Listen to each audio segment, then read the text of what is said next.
चिरां जिल्ला बिजनीनि सिङाव थानाय बल्लामगुरि इउ.एन. एकाडेमिया देग्लायनि मेट्रिक आनजादाव सेथि मासियाव उथ्रिसारनो हानाय फरायसाफोरखौ बरायना मान बावनाय आरो बिदाय होनाय फोरबो खुंदों।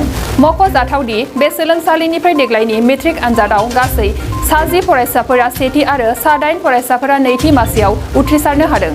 बेनिनो सानै फरायसाया स्टार मार्क लानानै उथ्रिनो हादों। बेखौनो लानानै ओनसोलनि रायजो राजा फरायसालि आरो दिथागिरिफोरा जोबोद गोजोननाय मोन्दों।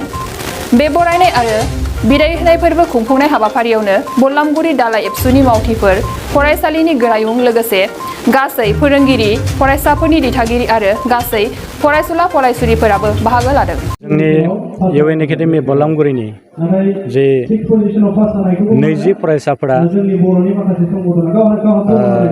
2022 मायथाइनि जे ओइस.एस.एल.सि.जों खुंजानाय सेबाजों खुंजानाय जे ओइस.एस.एल.सि. आनजाद बेयाव 18 फरायसाफ्रा उथ्रिसार जानो हादों। देग्लाय जोंनि फरायसाफ्रा 10 सा फार्स्ट डिभिजन लानो हादों। सानैया स्टार मार्क्स, मेक्सिमाम सासे फरायसाया 82% लानो हादों। मोनब्रै आयदायाव लेटार आरो सासे फरायसायाबो मोनब्रै आयदायाव लेटार मोननो हादों। जोङो जिबायदि थांखि आरो नोजोर लानानै इउ.एन. एकाडेमि बल्लामगुरिखौ जोङो बे बल्लामगुरि हालामाव गायसनदोंमोन, बिनि थांखि आरो जुदि नोजोर बेखौ जोङो नांगौ बायदि मोनफुंनो हायाखैब्लाबो एसे जोंनि हास्थायनायखौ मोनफुंनो हादों होननानै आंहा फोथायनाय दङ। आरो जोंनि जायफोर फरायसाफ्रा माखासे फरायसाफ्रा जे मेट्रिक आनजादाव बोसोरनै बोसोरथाम फेल जानानै थानाय, ड्रप आउट जानाय फरायसाफोरखौबो जोङो जोंनि सोलोंसालियाव खाबु होनानै बिथांमोनखौ जोङो दानो नाजादोंमोन आरो बे दानो हानाया जाफुंदों। जोङो ड्रप आउट जानाय सानैसो फरायसाफोरखौ जोङो फार्स्ट डिभिजन जोङो खालामनो हादों। बेनि सायाव आंहा गोग्गानाय दङ आरो जोंनि जि आसा आरो मिजिं बियो जाफुङाखै, थेवब्लाबो जोङो अराय सम नाजालांबाय थागोन।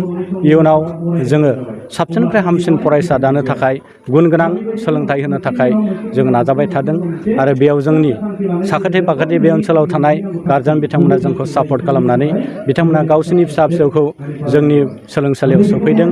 बेनि थाखाय बिथांमोनखौ आङो जोबोद जोबोद साबायखर बावो। आरो आं सानो जोङो जेरैखि जाया जोंनि जे सिमां सानसेब्लाबो जोङो अल आसाम जिथु सेबाजों खुंजानाय मेट्रिक आनजादाव टप 10आव गाखोहोनायनि बा टप 10 लाहोनो हानायनि जोङो सिमां आरो नोजोर जोंहा दङ आरो जोङो बेखौ मावफुंगोन। जोङो नाजाबाय थागोन। बेखिनिखौ आं फोरमायबाय। नोंथाङा सरखारि साख्रि नागिरदोंना? नोंथांनि थाखाय मोनसे गोजोनथाव खौरां। नोंथांनि थाखाय दं इडुकेट पइन्ट, जेराव नोंथाङा सोलोंथाइ लानायनि गेजेरजों सरखारि साख्रिनि गुबुन गुबुन रोखोमनि गोब्राब आनजादफोरखौ उथ्रिसारनो हागोन आरो गावनि आथिङाव गसंथानो हागोन।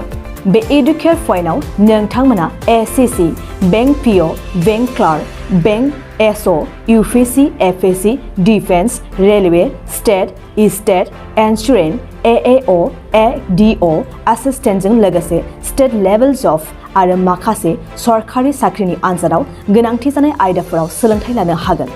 मख'नो गोनांदि बे सोलोंसालियाव साख्रिनिल' नङा, बेयाव MBA आरो सैनिक स्कुल बायदियाव एडमिशननि थाखाय एन्ट्रेन्स होनो थाखायबो सोलोंथाइ लानो हागोन।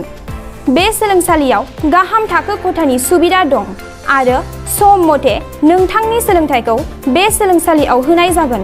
बेखौबो मिथिनांगोन दि बे इडुकेट पइन्टआव सोलोंथाइ लानानै बावैसो 2021-22 मायथाइनि एसएससि जिडिनि आनजादाव गासै 11 सा सोलोंसाफोरा उथ्रिसारनो हादों।